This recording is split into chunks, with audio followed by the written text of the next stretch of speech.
Well, we got a cold open that, given things going on in the world right now as we record, and frankly, probably still going on as you were hearing this. So in 1948, which is the year that we are taking a look at this year for our last mini season, the modern Israel was founded. So that's a loaded statement already. But here I am, the resident Jew. I got to do my due diligence. And I will say it is a place that I have never been, and it is a place that I really want to go to. So hopefully at some point in my life, I will be able to go and see the Holy Land. On March 14th, 1948, David Ben-Gurion, the head of the Jewish Agency, proclaimed the establishment of the State of Israel. The U.S. President Harry S. Truman recognized the new nation on the same day, so it was very quickly. As we know, it was a land that was established by lots of other people, lots of other different types of races and creeds and religions, but it happened as it happened. That night, Egypt began bombing the country, and then they were joined by Syria, Lebanon, Iraq, and others. So from the jump, not great. It was less well-equipped militarily, but Israel not only successfully defended themselves, but also seized more territory. There's never been a lasting peace. I wonder if there will ever be a lasting peace in my lifetime. We had major conflicts, obviously, the Yom Kippur War of 1967, then, and of course, October 7th of this year, which maybe become the Simchat Torah War, because that's when it happened. So who knows what's going to happen? Obviously, this is not a political podcast, and I'm not here to take a stance. But I said to my father, I was actually visiting my parents at the time, and I said to my father, who's very well versed in history and wars and all that sort of thing, and I said, this is going to be no good for anybody. And unfortunately, that has borne out. It's not great for anyone. So yeah, I look at this, and to me, it's not, we're talking about it just because, this thing happened in 1948. I mean, it was obviously huge news in 1948 that right after the Holocaust, they said, okay, we're going to, give this portion of what Jews consider to be their Holy Land, like we're going to call it Israel, and we're going to found a state. And that's going to be there. Obviously, if you ask anybody who believes in the state of Israel, they would say the Jews had ties to that land for thousands of years, not just 75. To me, this is just like, but when you look at it, it's like, wow, that was 75 years ago. I mean, there were people like my parents are both 80. So in their lifetimes, when they were born, it was called Palestine. And it's just kind of like, wow, it hasn't been there forever. And yet I want to stress, people, will say, but it was there thousands and thousands of years ago. And this wasn't so much, anything other than returning the land to its rightful inhabitants. And there are obviously others who feel very differently and probably always will. So, yeah.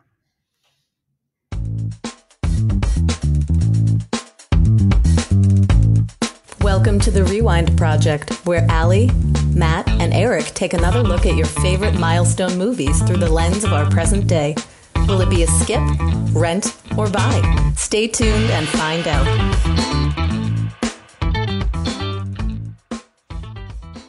Welcome back, our listeners, to the Rewind Project. Thanks for joining us again. We are jumping into our second movie of 1948. Another real barn burner of a film. Define barn and define burn. Don't you mean speakeasy burning? Don't you mean cop killer burning? I mean, there might have been some smoke if somebody had lit a cigarette outside. Anything burn in this movie is kind of a quiet simmer, if that. Today we're going to be talking about Call Northside 777. This movie was directed by Henry Hathaway. Screenplay by Jerome Caddy, Jade Dratler, and Leonard Hoffman. Woo! A lot of men to begin with. A lot of men in this movie. A lot of men's. Yeah, yes. Yeah. I mean, 1948. I mean, I think there were some women who are we talked about Lucille Fletcher last week. But Henry Hathaway, that name came up, and everyone Matt and I watched this movie together with a bunch of friends, and they were like, never heard of him. And I'm like, I actually have heard of him. So I looked him up. He directed some scenes in Airport, but was not credited for those. But he did kind of help out. And we talked about Airport a little while back. I was a buy for Airport. I really like that movie. He also directed the John Wayne version of True Grit. Oh, wow. Okay. So redeemed himself later. Also lots of men's. Yes.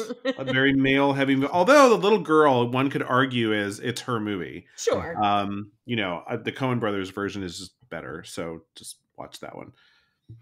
Well, I mean, he was well known for this movie too, because what people might not have expected is this actually got a Best Motion Picture award for the Edgar Allan Poe Awards. So yeah, that's what are the Edgar Allan Poe Awards? I mean, like darkest movie? Is it like darkest timeline? What are even? So it's more literary, I think, because this also had some nominations for the Screen Actors for the Screenwriters Guild as well. Okay, and so it had some nods there. So I think it was more considered a well-written movie. I think that's debatable too. Yeah, because it was already written. Highly. Well, I mean, to me, it's like, adaptations are just as, we give a whole, category in the Oscars for adapting things. And it's like, let's stop the entire movie to explain in excruciating detail how a lie detector test works. Do we have to? It's a lie detector test. Can we just accept the fact that it works? And if people are really interested, they can look it up later. I mean, I guess they didn't have Google back in 1948, so this was their opportunity, but come on. Well, I think also, and that scene in particular, it was a new technology. People might not have even known what it was or how it did it. Like, what magic is this that it can tell when people are lying or not? So explaining it might have actually been a decent idea, especially since there was a intentional vibe of making it kind of like a documentary. So that was one of the things that Fox did originally.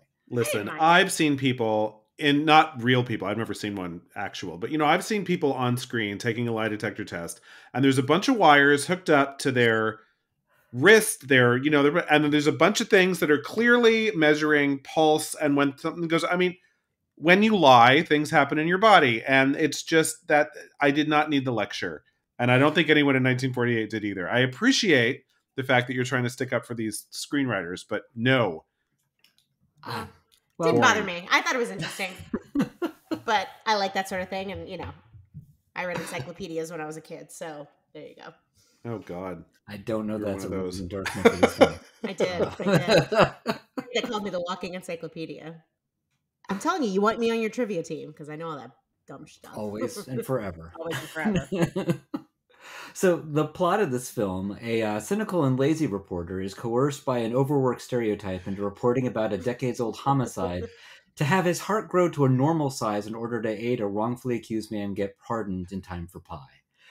I think that's my favorite plot synopsis you've ever written, Matthew. I like that one a lot. Thank you. IMDb, call me. I can start doing these for you guys. You have to watch an entire movie, though, to write that one sentence. That's true. That's true. You know what? If I'm getting paid for it, it's fine. Wait, there was pie? I don't remember pie. His mom was making a pie. I'm assuming she baked that pie at the end of the film when Jimmy Stewart, met her to tell her that her son was not going to get pardoned. So I'm assuming she finished. She was making a pie for her boy who was about to get sprung from jail. Maybe. Yep. Did she put a chisel in it? That was the backup plan, just in case it didn't go well. That's right. Sweet little old ladies are kind of, they know stuff. They can be crafty. Since I've already spilled the beans here, let's start talking about the cast. Main character PJ McNeil was played by Jimmy Stewart. Jimmy Stewart was ACAB. Who knew? Yeah. That's all I can think about this whole movie. I was like, "Woo, it's an ACAB movie." Well, okay, please define ACAB. All cops are bastards. Oh, I did not know that. I learned something new today. Yes. Allie's real street. So, I mean, somebody at my spin class the other day called me an underground thug. So who knows? There you go. See, these days, Allie's the walking urban dictionary is what It's that true. is. That's exactly right. Another reason you want her on your trivia team. You do. I know all the rap songs too. So We could have used you the We other could. day. Oh, that's we actually my trivia team. We need that. We have an audio round, and like half the songs are these hip hop songs that they that's sound all good, I but I listen don't to. know them. Yeah. Oh yeah. my god, we should have you on speed dial. You should absolutely phone a friend next time for sure. Jimmy was not, although he was okay in this movie. I just didn't like the character. I can't blame that on Jimmy Stewart. It was just a kind of unlikable character. I think he was not good at his job, barely took notes. I thought reporters were always taking notes. I mean, he kind of would find a napkin to start sketching like things on later. Yeah, he's like that. He's like that waiter that annoys you because they they take 10 orders from people and they never write anything I never down. trust that. I know. I don't like it either. It's like, dude, like I'm not going to be mad at you. I'm not going to be impressed when you get everything right because you'll have stressed me out from the 15 minutes it took to get my food. I'd rather watch you write everything down and get my order right. So that's just kind of, I think that some of those scenes where he wasn't writing anything down, though, he was almost like negotiating, are we allowed to talk to each other? So in some of those cases, he probably shouldn't have taken any notes. But well, it also gave me the impression that he just didn't care. Like, because he had already decided, well, this guy was already convicted in jail, so obviously he is guilty, which is a fine assumption, but shouldn't you always, as a reporter, have an open opinion about what could be going on here? I mean, I think for him, it was one of those things that, why are we talking about this 10 years later? Like, who cares? Like a nice old lady put out an ad. She believes her son is innocent, but why should we? I mean, I guess I was kind of with him some of the time because when he was talking to his editor, who we'll get to in just a moment, his editor, for some reason, I thought there was going to be some big reveal that the editor really wanted this story because this was his cousin's, whatever, something, because he really wanted Jimmy Stewart to write this story. And Jimmy Stewart was like, why? Why are we writing this story? There's a bunch of cold cases that have been settled. That this wasn't even a cold case. Like this one had a verdict. Like it was hot. It was hot and it was closed. They found people and they put them to jail. It wasn't cold. It was dead. It was just like, there's no reason to revisit this case and make it a big media thing, especially if there was a very high likelihood that this guy was guilty. So I was actually okay with his not really being so into this story. And it made it more interesting for me that, I mean, not really interesting, but more interesting that the reporter himself actually became more and more obsessed with the story as it went along. Here's the problem that I had. Jimmy Stewart was fine. He looked very tall in this movie. And so, of course, I Googled how tall was Jimmy Stewart. And he was 6'3", which he's tall. That's pretty tall. I don't know. In this movie especially, what is this, like our third or fourth Jimmy Stewart movie? He looked especially tall. So anyway, that asking the hard questions. But what bothered me, and this is maybe because I watch too many true crime things or like Law and Order, but every witness, with the exception of Wanda Skutnik, which we'll get to in a second, was willing to talk to him. Like Frank Wiechek was willing to talk to him, his mom, his ex-wife, like everybody was like, yeah, let's have a conversation about this. I'm like, that's not how it works. You always have the witnesses that don't want to talk, but like every step of the way, he got the information he was looking for. And I'm like, that's just not how it works. I don't know. This is back in 1948 when people weren't as cynical. I guess. Well, and so far, Allie, everyone that you've mentioned, Frank knows he's innocent because he knows he didn't do it. I mean, he's 100% sure that he didn't do it. The mom is 100% sure that her son didn't do it, not for any other reason than he's a good boy. Yeah. Even his ex-wife is like, he's a decent guy and probably was home with her. So she probably also knows 100% that he didn't do it. So if here's a reporter 10 years after the fact, this guy's been languishing in prison, I was okay with the fact that those three wanted to talk to him. And he was still like, did he want to talk to them was the question, because he wasn't even really into the story. By the time he got obsessed, you're right. It was nice that he had to run into a few brick walls. But the brick walls in this one were the Chicago cops saying, you're sullying our name. It's like, I'm sorry, you're the Chicago Police Department. You have a name to save? I mean, come on. You are not a saint. None of you are saints. No. it was also weird to me. One more thing. It was also weird to me that, you know, this guy's like a hardened criminal, put away for 99 years, and they're just letting him hang out and like do his work in the prison. Yeah, and walk back to jail with no supervision. Like, he'll and be the fine. warden is like, have a great time, you know. It just this is like Gen X goes to jail. Just go. You'll be fine. Yeah, that was the quietest jail I think I've ever seen in any movie whatsoever. There's like one or two people always walking around. It's just like, hey, you know, we're here because we want to be. The guards will actually let us go, but we think we should stay. Is kind of the thing. Yeah, when Jimmy Stewart was walking down one of the hallways, one of our friends was like, "Where's the guy like throwing cum in his face?" Yeah, Migs.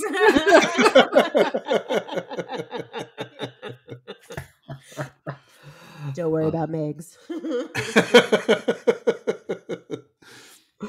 Since we've already talked about the editor, let's bring up Lee J. Cobb as Brian Kelly, the editor. What was his deal? I loved Lee J. Cobb, by the way. Great actor. Wow, remind me what we know him from, Eric. 12 Angry Men. He was the horrible, awful, racist juror. Oh, I was like, where did I know him from? And he was the cop in The Exorcist much, much later. Like 25 years later. He was in The Exorcist as well towards the end of his career. It was 12 Angry Men. I was too lazy to look it up. I was like, hey, Eric will know. And Lee J. Cobb was the original Willie Loman on Broadway in Death of a Salesman. Interesting. I don't like that show, but okay. I liked him in this movie. I'm glad that he was there. The editor was there pushing, PJ McNeil to actually investigate the story. So do his job. Yeah. Well, there would have been no movie. I wish he had tossed a notepad and a pen at him, saying, "Hey, take some notes." But... No one's impressed by your memory. But I mean, I kind of thought throughout, the real reason that he's pushing it was maybe partly because he thought the guy could possibly be innocent, but really it was more because it sold papers. I mean, they, the whole human angle of this, people saying, hey, he actually is innocent. And maybe it also was an indicator that, people were already starting to become distrustful of, Chicago city cops, that they thought there was corruption possibly. Yeah, but I mean, is it responsible to make a big media celebrity out of somebody who could very well be guilty? I mean, Chicago's probably littered with moms who are convinced that their convicted felon sons are innocent. I mean, if it sells a paper, I think it's actually a good idea to try to misrepresent truth? No. But I mean, newspapers are also businesses and they got to sell newspapers. Oh, totally. I mean, This is what's wrong, quite frankly, with, a lot of our media is that they're all for profit. And in America, we would never allow something like the BBC where the government kind of partially funds the media. And to me, it's like, the BBC, I trust them more than I trust most American media companies because I know they're not just trying to sell papers or get clicks or get, radio advertising or whatever, because they're funded, they're taken care of. Mm-hmm. But you do have to trust the government not to put their finger on the scale and start telling, newspapers what kind of story they could print. And I probably don't trust the American government not to do that. I mean, do you think Donald Trump had any control over, what people printed about him, that he wouldn't be manufacturing every single story? Like, there's no fucking way. For life. Yeah, no, that's why and that's one of the reasons why I trust NPR more than any other source of information for the most part, is because it's more publicly funded. So, I mean, that's where they're getting a lot of their money. So but still, if they didn't have listeners, they wouldn't get their funding. So might they even do a Frank Wiecek kind of story just to get people to go, oh my God, Yes, but even in that movie, the Frank Wiecek story, I mean, they were looking for information and, they were saying that people believed he could be innocent, but they didn't say that he was innocent. Sure. There's a difference. I mean, honestly, Serial, the NPR podcast wasn't that NPR? Didn't they do Serial? Yes. The same kind of thing. It was like, let's just take this true crime story and say, and that's true. They never said, oh, he definitely is innocent, but they made a whole lot of people wonder. And they got a lot of money for that. And probably a lot of funders, a lot of people saying, hey, did you like this? Consider giving to your local NPR station. And they probably got some checks from Serial. So it's the same kind of thing. But again, I'm with you, Matt. I trust NPR. Don't get me wrong. But we do live in a, it's a money motivated business. Yeah. Media, even NPR, they've got to satisfy their listeners and get them to tune in, or else they're not going to have any funding either. And it's a fair point, which I mean, really, we all need to be mindful of that and just take everything with a grain of salt. As you are ingesting, what I try to do is I try to look for the facts and try to step away from all of the angles that people, because even NPR does this too. They do put angles on things. Like it's hard as a But half the time, the angle is what they leave out, which of course you have no idea as a consumer what little piece of information they haven't put in the story to make you go, oh, well, if these are all the facts, then clearly the guy is guilty. And it's like, oh, they didn't tell us about this whole other thing. Oh, yeah. Sorry, this is not a podcast about journalistic ethics, but this is what happens when you watch a movie like this, right? Because this debate is frankly more interesting than this movie. So moving on, let's talk about the perp, or the convict, shall we say.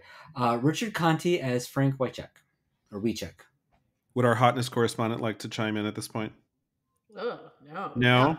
Really? There were No? people at our house who were like, we were in a room full of gay men, and they were like, ooh, hello, Frank I Wycheck. was not bothered, I will say. I wouldn't have been Absolutely minded not. sharing a cell with Frank. He looked like a potato. He looked like a potato. Absolutely not. Sorry to Richard, the memory of Richard Conte. I'm sure he is not with us anymore, but absolutely not. Are you kidding me? Wow. No, ma'am. Wow. Okay. That's just, okay. I'm a little shocked by that. I thought Really? He was I thought he was a very handsome man. Yeah. Okay. No.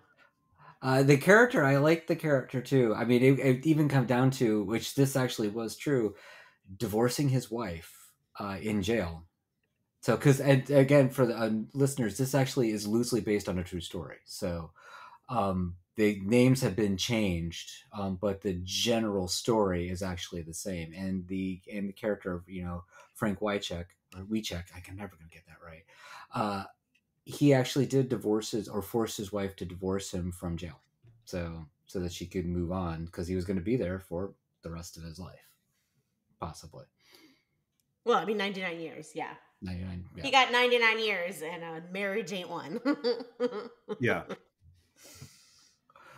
But I thought Richard Conte was good. I thought, I mean, again, this was not a barn burner of a movie, but I found him as believable as a character. So, I mean, he was appreciably stoic, but between him and Jimmy Stewart, it didn't make for the most exciting film. maybe I was just a little bit more hot under the collar, so I enjoyed his performance. I mean, I thought it was Maybe. fine. Fine, question mark? I mean... Next up is Wanda Skutnik, played by Betty Garday. Never has a character been more appropriately named than Wanda Skutnik. I don't know. I mean, I liked Wanda. Wanda was shady AF, and it felt like it added a little spice to the penis parade. Well, here's what I didn't love about Wanda, which was not Wanda's fault or the actor who played her. I think it would have been better if at the beginning of the movie we hadn't seen her run into the closet and completely not see the guys who killed the guy. Because you'd kind of be wondering, just like Jimmy Stewart, it's like, well, did she see them? Did she not? I mean, we knew that she didn't. We knew for a fact. She watched him come in. But we couldn't see their faces. They looked like Madonna from Dick Tracy. They look like two faceless people. I mean, there's no, I mean, we couldn't see. And before they even walked in the room, she ran into the closet and shut the door. I completely forgot about that. Yeah. So we knew, I mean, the whole time I was like, okay, her testimony is false because we saw the murder take place. And I thought it would have been more interesting if we hadn't seen the murder take place. That just would have made the whole movie like, oh, what's true? What's not? But this one, they made a different choice. It's fine. That would have been interesting, and started maybe adding in flashbacks or something, because as we watch the murder take place, we already know what the truth is. Although and also, that whole thing that took place, 11 years before with a narrator and boring. I mean, just start the movie with the editor calling Jimmy Stewart into his office saying, hey, we got this weird ad. You want to go check that out? I mean, I think it would have, it would have chopped easily, 15 minutes off of this movie, which could have been 15 minutes shorter, easy, and just did it like this whole thing happened 11 years ago. And also, all these actors who showed up 11 years later and have not aged a day, that would have been less annoying too. Yeah, that was, you would think prison would age somebody, although that prison seemed very pleasant, so maybe. Yeah, I mean, that was practically a spa. Yeah. It was almost like, let me go to that prison, get myself in the straight and narrow. Yeah. They're giving you pedicures and hot towels on your forehead at this prison. Yeah, like it's just like, you go to those, some people go to those retreats where they like monitor all of your food and stuff. Like that's all prison is, right? Yeah. Like a Pritikin spa. That's what I was thinking. Yeah, I liked Wanda. I liked Wanda when he found her again and she was like in that gross apartment. She had a journey. Yeah, she did have a journey. Some shit happened to her in between those 11 years because, I mean, she was like hopping, running to speakeasy and like she seemed really happy and everything. And all of a sudden, she's almost bedridden at the end of that movie. It was. I just thought she had a hard day and had a lot to drink. I mean, she was just, but she didn't look any different. Same as everybody else. She didn't look any different than she did 11 years before. Like she had aged a little bit. I think that was the actor doing good work. I don't think that had anything to do with any of the design people in the movie. They just gave her a different dress. Yeah, no, she definitely didn't like seem aged, even though, she definitely was rode hard and put away wet for the last 10 years, so. Although, it's funny. I remembered as I was watching this movie, I remembered the makeup class I had to take as a theater major in college. And they told us it's really, really difficult to age somebody 10 years because it's subtle enough. Yes, it's much easier to take an actor and age them 30 years than it is to try to make them look just 10 years older. And it just, it's just really, really hard to do. And so I remembered that and going, yeah, but they kind of put a little gray in somebody's hair. I don't know, just, maybe some bags, cast older actors and just try to get rid of all those little fine lines with a ton of makeup in their first scene and then let them look like their real selves in their next scene or something. Mm-hmm. They made no effort whatsoever. Even hair, like get her a wig, maybe her hair looks different, some sort of subtle differences. Yes, maybe her hair's, the wife's hair is much more lustrous in, 11 years ago, and now it just looks kind of thin and scraggly and something. Also, why was she wearing like I got confused for a second. She was basically wearing like a cleaning lady's outfit when he went to go visit her. I was like, I thought she was a cleaning lady. She was a trad wife. Yeah, I thought she's a trad wife. No, but I thought she was like the housekeeper going to get Mrs. Wiechek. I thought the same thing. Yeah. I thought the exact same thing. Like, why is she wearing that? Why is she wearing that babushka? Like, what are we doing? I'm 3/4 Polish. I can say that. And last up, another Polish name, Tilly Wiechek, played by Kasia Orzeszewski. Sure. That's how you say her name. Oh, Orzeszewski. Okay, that sounds. I love his mom. So Tilly Wiechek was Frank Wiechek's mom, the woman that worked night and day, saving every nickel she could to save $5,000. It's a lot of money. A lot of money then. It was like how much was it? What'd you say? $400,000 or something like that? No, that's a different number.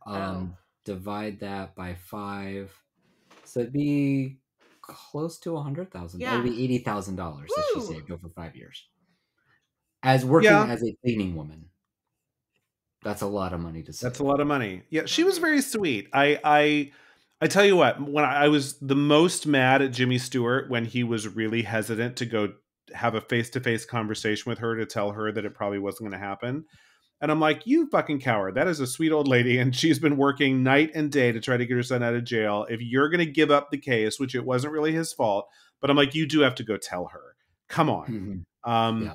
Yeah, both of her big scenes, the scene at the, when he catches her at work and gives her that first initial interview, and then the scene that I just referenced where he tells her that we're probably going to have to abandon the case. She was very good. Mm-hmm. Very good. I liked her a lot. captivating on screen, and you really felt for her. I mean, you felt that she was somebody's mom, like, and then that, you know, she loved this person that had been wrongfully accused, or at least believed that they had been wrongfully accused, and would just continue to work until they were free. I really did enjoy her on screen. Agreed. So, as I said earlier, this actually is loosely based on a true story. So this is a true crime drama, essentially. The actual story was covered by the Chicago Tribune too. Interestingly, for me though, I mean, the movie was a little bit more. I mean, a little bit duller than the actual true story in parts. So a lot of the names had been changed. I'm shocked. This movie was boring. Oh my god, this movie was boring. I feel like they worked to make this movie as boring as it could be. Like they just didn't, give it any spice whatsoever. Well, I think that's true. I mean, so obviously they did change the names. I mean, so this isn't a true, telling of the story. I think partly after reading the names of the people, they did it to make the names a little bit more easier to pronounce, because the names are a little bit harder to pronounce. Although that opening title card was like, "This is a true story." Like, all right. Okay. Throwing down the gauntlet. But it's like one of those when we watch, but the names have been changed to protect the people inside the story kind of thing is really what went on. One of the facts that I found most interesting about this, though, and I think I would have left in, is that the original judge that presided over the case, when he was informed about what was going on with the reopening, with the investigation by the Chicago Tribune, and presented with the information that they found, he became convinced that there had been a miscarriage of justice and was going to push for a new retrial, for a new trial. The state attorney's office quieted him, told him if he did, he wouldn't get reelected. They'd make sure he didn't. Wow, that is better, because in the movie the judge was just dead, right? Mm-hmm. Yeah, he just died. Yeah, and we kind of get a smarmy, state's attorney that's trying to kind of shut him down, but it's just kind of weaselly, and so you don't really think he's going to succeed. Yeah. I mean, but like the state's attorney's office really took offense to this and shut it down, or tried to. But because of the popularity of the story, they couldn't contain it. So they'd actually continue to proceed. Well, Matt, you sent us the Chicago Tribune story before this recording. And the fact that I thought was really interesting was that Wanda Skutnik, or whatever her real name was, she actually saw the Frank Wiecek person in a lineup twice and failed to identify him before going to court and saying, "Oh yeah, he did it. He was right in my face. I'd recognize him anywhere." I'm like, right away, I'm like, done. And we're done. Apparently that little factoid would never saw the light of day in the original trial, but I mean, come on. Yeah, I absolutely agree. I mean, that's one of the other things with this. I mean, they kind of played it off, but that's a more interesting fact than we have to go back and look for this photo, which I found no evidence that the photo, the zoom and enhance technology that we apparently have lost over the years, saved the case here. That was one of the most bizarre things. I'm wondering if this movie was like the introduction of zoom and enhance for CSI on CBS. I love that shit though. I was like, I was waiting for that date on the newspaper. That was very thrilling for me.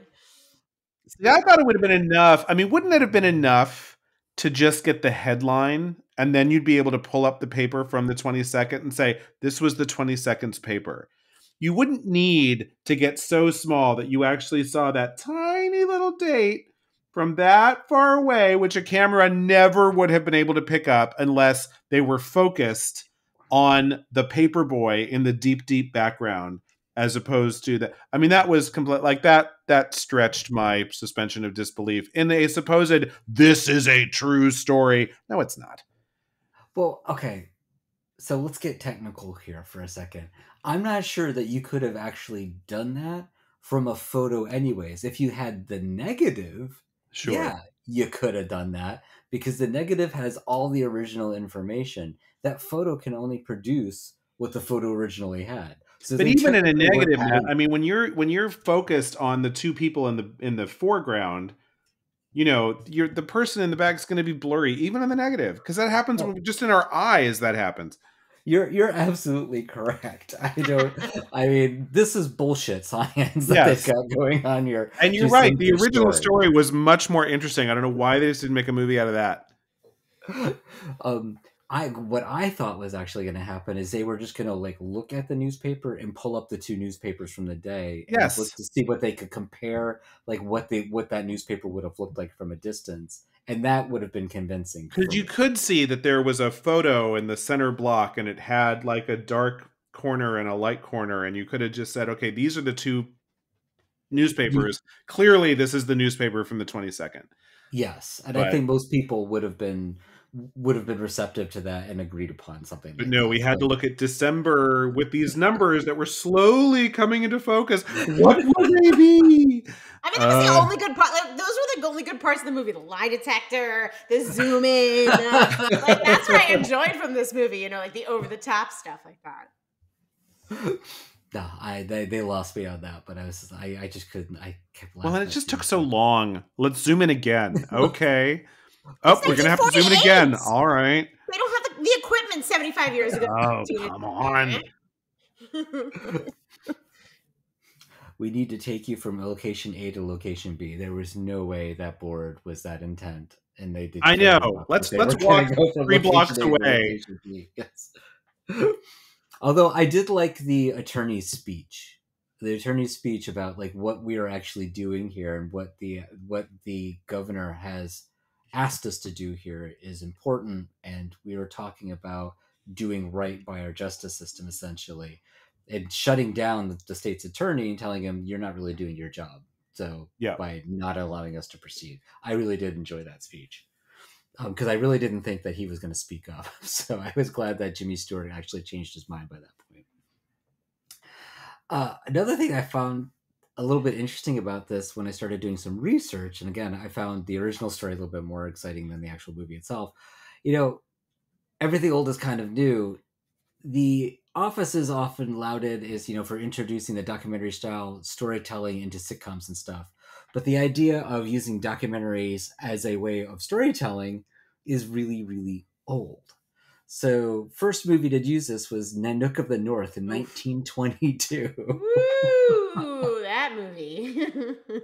So Have you seen it, Allie? I've never seen that movie. No, but I know that I'm sure that it's extremely culturally insensitive these days. I didn't realize it was a movie. I've heard yeah. people use the term Nanook of the North, Yeah. and I didn't know what it was actually referring to. Yeah. But so essentially, it's a movie talking about, you know, the daily life of that particular culture, but they created a story of a particular person to tell that story. So it's a documentary style film.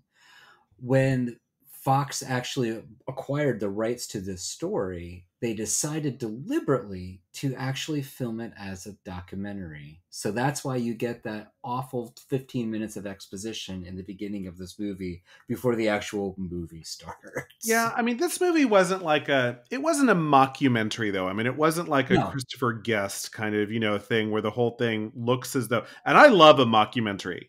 It is a great genre, especially for comedy, which you will discover when we get to the game portion of today's show. I mean, I think that it's you know, and for The Office and it is just a great vehicle for comedy, because most documentaries are not naturally funny unless you're doing a documentary about a funny person. The Carrie Fisher documentary is hilarious, but it's Carrie Fisher. But to me, this didn't seem so much like a documentary as just a really bad public service announcement. Like it was just an after-school special, and it was just like, ugh, why? It felt like one of those movies that you would see students in the 1950s watching, where they would bring in the projector and they'd have the two wheels spinning. At the age of 13, your body will go through certain changes. It sounded like that to me. Yes. Or like those movies that you would watch in when you were learning how to drive a car. Like yes, there's a famous episode of Mad Men where they get into like a car accident and stuff like that. So yeah, Red Asphalt 3. Yes, I remember watching that in my driving ed class. Mm-hmm. This was not nearly as entertaining, folks. No, as Red Asphalt 3. But yeah, so I don't think, even though I understand kind of why they selected this kind of filming type, I don't think it was actually successful in helping them to present a interesting story. No, and I didn't think of this until, we started recording, but honestly, just chop off that first whole thing chop off everything that happened 11 years ago and just start the movie. It would have been a better movie. Yeah. And part of it is that, maybe the movie wasn't even as bad as I think it is, but I was so bored 20 minutes in that I was just like, oh, this sucks. And then I just kind of like took that opinion for the rest of the. I might have enjoyed this a lot more if the first scene had been between Jimmy Stewart and Lee J. Cobb. Well, and you don't need to add it to the end of the movie either. I don't know why they sandwiched it, because they added the narrator. Oh yeah, the narrator comes back and you're like, why? Yeah. Ugh, shut up. I was just enjoying the movie and then I remembered why I didn't like it. It's this fucking narrator. I didn't mind the narrator. I just didn't find that the whole story or the crime or the original thing that it was based on was all that compelling to me. Yeah, I totally agree. I mean, sweet old lady who works her ass off and saves thousands of dollars, which is worth even more today, to get her son back. I mean, it might have been more interesting if you'd cast, not that Kazia Orzeszewski wasn't wonderful, but if she were the lead, that might have been a more compelling story. Yeah. Telling the story from her point of view actually would have been more interesting. Yeah, I would agree. So are you ready for some fun facts? Make them really fun, and they're going to be actually super fun. I thought they were. They were. These are pretty good. Because they were happy facts. So let's have some fun.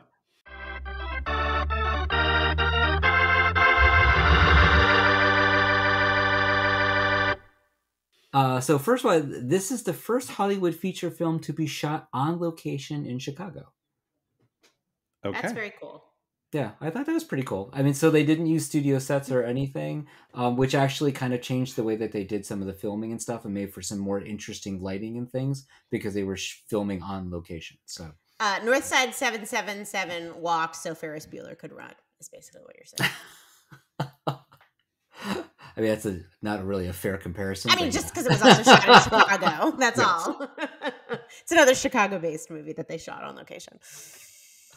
The person that Frank Wycheck was based on, Joe Mejczak, actually received $24,000 and a new suit. So at the end of the film, he got like from the state's bucks. attorney or from the makers of this movie. No, from the state's attorney. Oh, okay. Because they judged it in mistrial. What do they call it? A miscarriage of justice, and so because he was wrongfully incarcerated, they paid him $24,000. Nice. Did his alleged co-conspirator get that much money, or was he not a media darling, so nobody really cared? Well, so his alleged co-conspirator was released 5 years later, so they did have to 5 years later. Hey, at least he was released. He didn't have a mom who saved up $5,000. So he didn't have a cleaning lady mom who made him a media darling. So there this you go. is why you should always be nice to your mom. Yeah. But that $24,000 in today's cash would have been $419,000. So he did not walk away. Yeah. So they paid him for the 11 years in jail, which was good. He also remarried his wife that he divorced in prison. Well, of course, he's rich. I mean, now. She was like, screw this nice guy. Bye. Well, I don't know if she actually remarried. Like they didn't actually say that. But I just thought the fact that he was actually able to reunite. So, even though he lost 11 years of his life, at least he was able to reconnect. And they stayed together until he died. And another interesting fact, Henry Fonda was actually the original choice for PJ McNeil. He'd have been fine. I mean, I don't know that he would have been that much better than Jimmy Stewart. The two of them, I think, could probably go toe-to-toe in a lot of the roles they've played over the years. They're very similar. Interesting. Well, actually, but that would have reconnected him with Lee J. Cobb. Yes, although 12 Angry Men came later. So it would actually have been 12 Angry Men would have reconnected them from Northside 777. Couldn't you see Jimmy Stewart, though, playing that juror in 12 Angry Men? I mean, he could totally do that. That fine, upstanding man who just is there for truth and justice. Totally. Would you have been more or less annoyed with him? Like if you were the juror trying to get out of there, just Maybe listening to even Jimmy more, Stewart go on. because Jimmy Stewart just, I mean, he's so morally upright. And when he's playing that kind of character, he's just, you know, he can be annoying about it. He's very self-righteous. I agree. Okay. You guys ready for a game? Ready. I'm ready. My body is ready.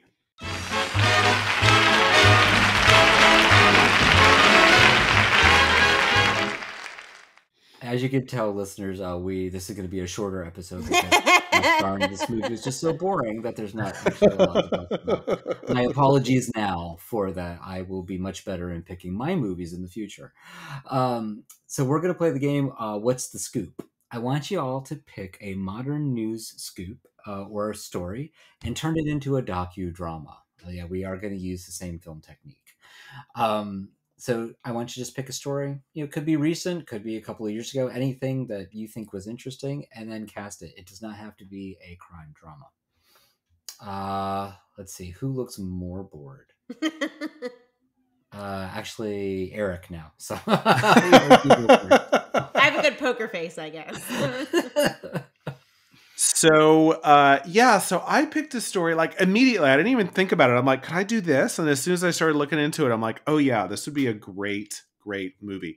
Now, let me say, first of all, this is not really my story to tell. So even though you didn't ask us to pick a writer-director, I went ahead and found one anyway.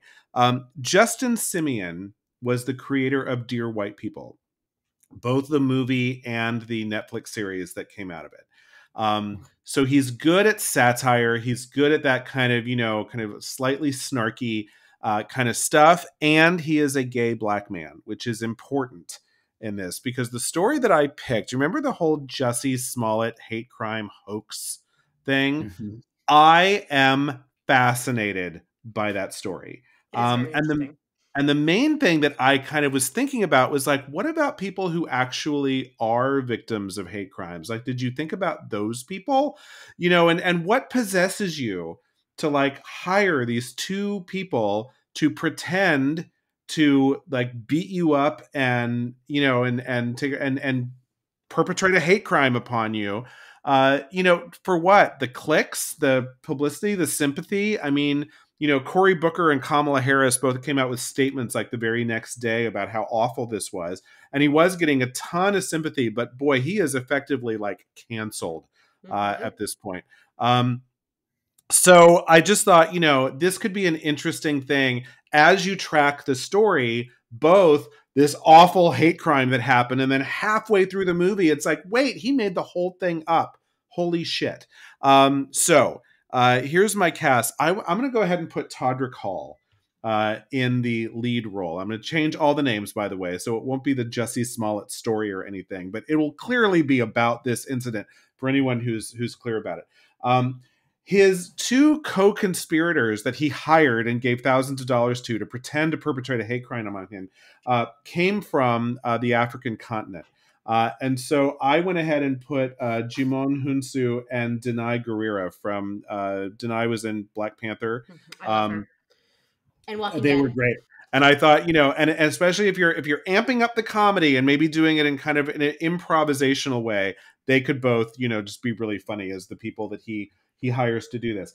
Of course, Jussie Smollett has a sister, Journey Smollett, who is also kind of a big name actress who I think people wondered if her career would be affected by this in any way. And I thought it would be fun to put Lupita Nyong'o in there as, you know, the sister who's like, God damn it, what the fuck are you doing? You know, and, now, at the time, Jussie Smollett was on Empire.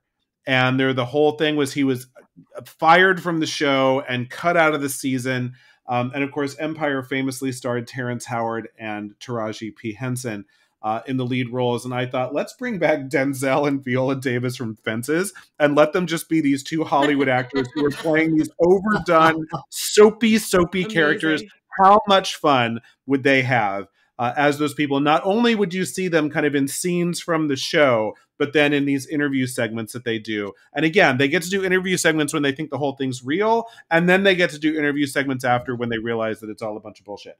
And then Couple more things that I had to put in here. I thought it would be really fun to actually get to know the filmmakers a little bit. So the whole thing is a documentary that is supposedly being made by two documentary filmmakers who are basically TMZ level journalists, but want to do something more serious, played by Neil Patrick Harris and Melissa McCarthy, are putting this whole thing together. So occasionally you see them off camera, like, getting people set up and maybe asking some of the questions or whatever, and getting and pretending to be really, oh, wow, when it's a serious thing about a hate crime, but then completely blitzed out crazy when they realize they're on the trail of a big hoax that could even be a bigger story.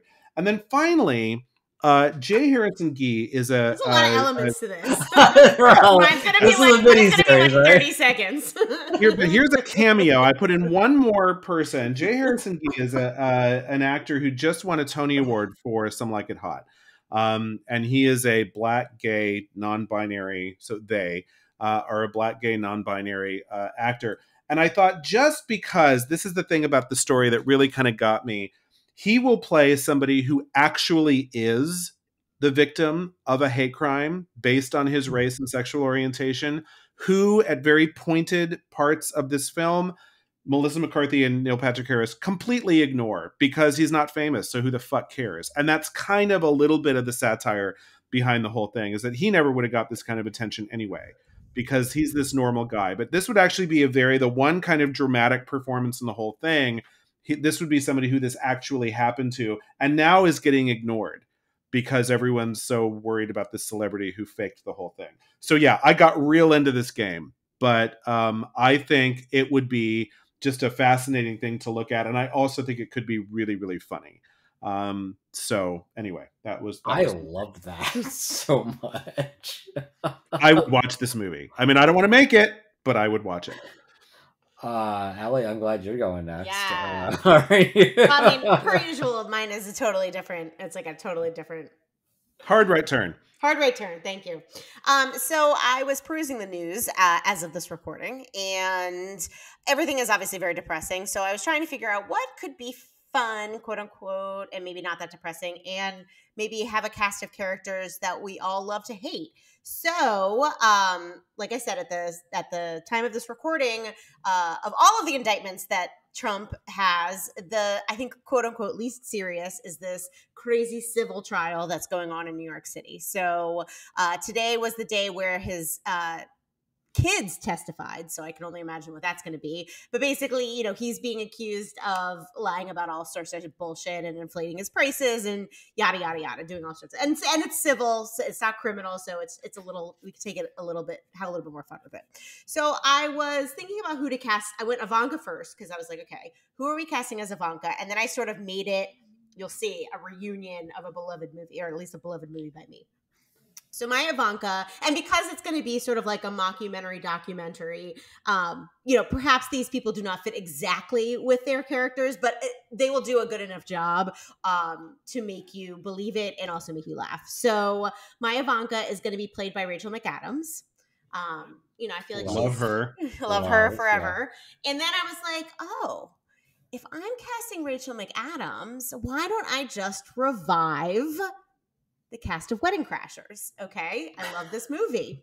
So my Donald Trump is going to be played by Christopher Walken. Okay, unique choice, but I think he could do it.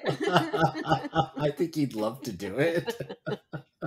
I just, the affectation of Donald Trump with the affectation of Christopher Walken, I feel is comedy gold.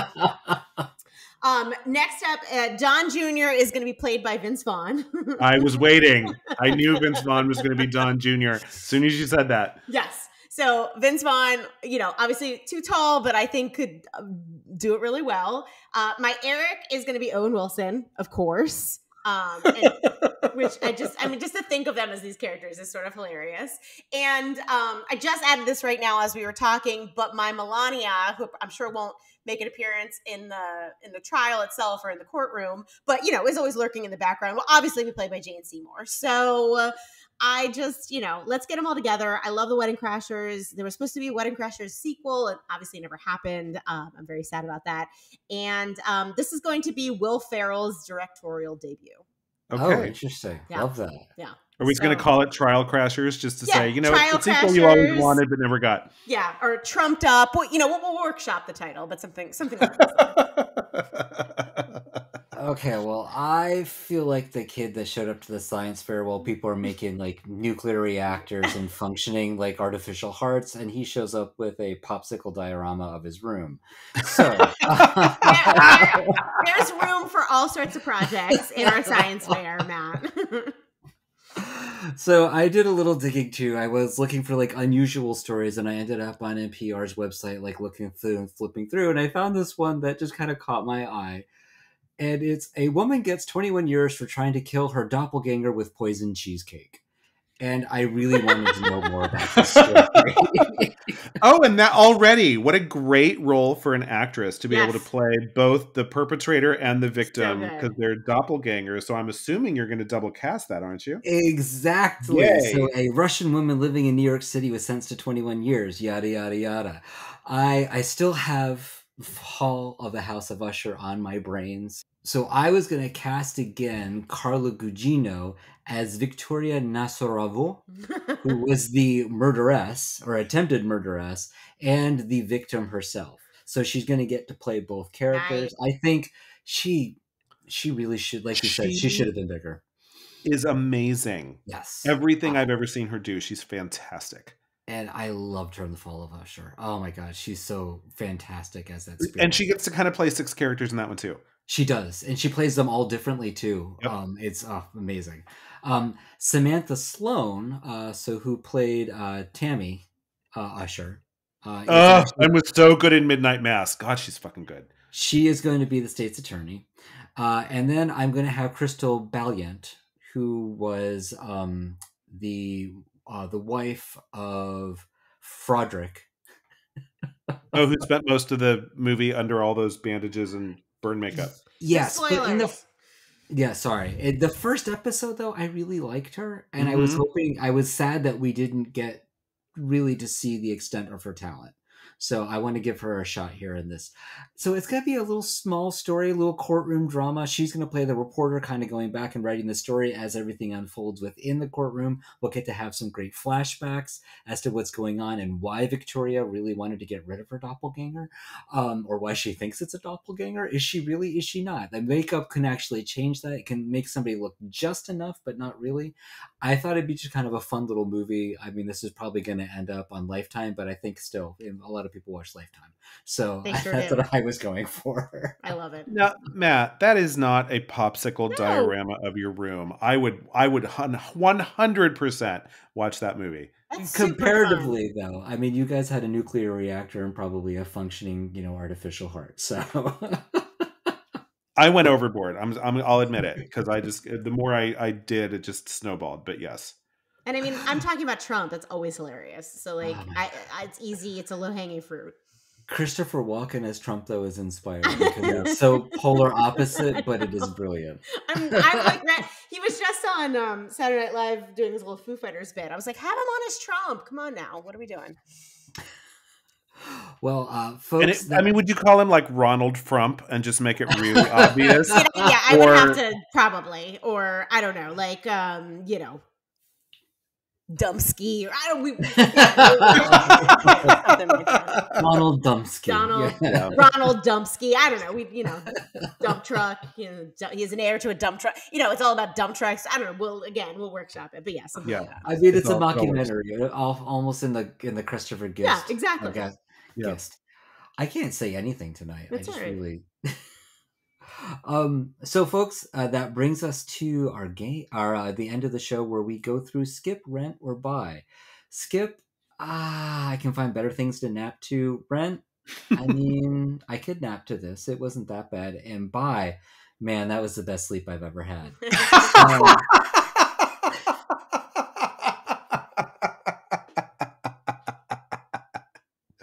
Oh, that was funny. Reverse order. Allie, you go first. I mean, I'm a skip. Was it the worst movie I've ever seen as part of the Rewind Project? No. But it definitely, as I was explaining beforehand, it was what I like to call a phone movie. I try very hard to really not be distracted, but it started up and I was like, boop, boop, boop. Let me fire up my Homescapes. This is my game of choice on my phone. And yeah, I don't. And it was also almost 2 hours, a very, very unnecessary 2 hours, especially because, you know, other movies that we're watching this season pack a lot into 80 to 90 minutes. So I couldn't get it past, couldn't look past that part either. So skip. Yeah. Eric. Yeah, when I started this recording tonight, I was like, oh, I'm definitely going to be a skip. And then the more I talked about it, was, oh, I liked her. Oh, I like this. Oh, I like that. And every time we get into these conversations, I find a whole bunch of things that I like. But I still can't get over that first 15 minutes that are just so boring. And I just, you know, if they'd made a different movie with all that unnecessary exposition taken out and perhaps some of the original facts from the more interesting true story put in, I could get there. But yeah, I can't say that watching this movie gave me a look on life that I would not have had otherwise. I don't think it added anything to my life experience. So yeah, I'm gonna have to say skip on this one too. And I am a skip as well. You are so right. If they just cut that first 15 minutes, could be a completely different movie, because that experience is just, what am I watching? It maybe, you know, listeners, if you are interested in watching this movie, maybe just fast forward until you see Jimmy Stewart. You won't miss a thing. Start. Yeah, no. You will not miss a thing. Good point. Yeah. But because I have watched the entire thing, I'm a total skip. There's just, it did the worst thing a movie can actually do, and it was just boring. Yeah, it was Just absolutely boring. So yeah, there you have it. This is what, the second triple skip of the season, or the first triple skip of the season? Good question. I'm sure Kristen will let us know. Yeah, I'm sure we've had at least one triple skip, but we haven't had that many. I don't feel. I feel like we've been less skippy this year. Yeah, we've had ones or twos off, but not like all three. So yeah. And this isn't even a triple skip that I'll say I hate. I just don't have any feelings about it at all. Yeah, same. It was just it is the personification of a movie that exists in the world. Yep. It used some celluloid. Yeah. It really did. Some students got to make a movie. Why this is available to rent everywhere in a movie like Lady Sings the Blues is not, though, is a crime against humanity. True. Like, this one could literally disappear and it would be fine. It'd be fine. Yeah. Jimmy Stewart's got other movies his family can get residuals. Speaking of, next week we'll be watching a Jimmy Stewart movie. Oh, that's right. I mean, we're back-to-back Jimmy Stewart. We are. That's what she said. A spit roasted by Jimmy Stewart. Oh my God! Oh, that's traumatic. I can't unsee that. Oh, Jesus. You cannot. On that note.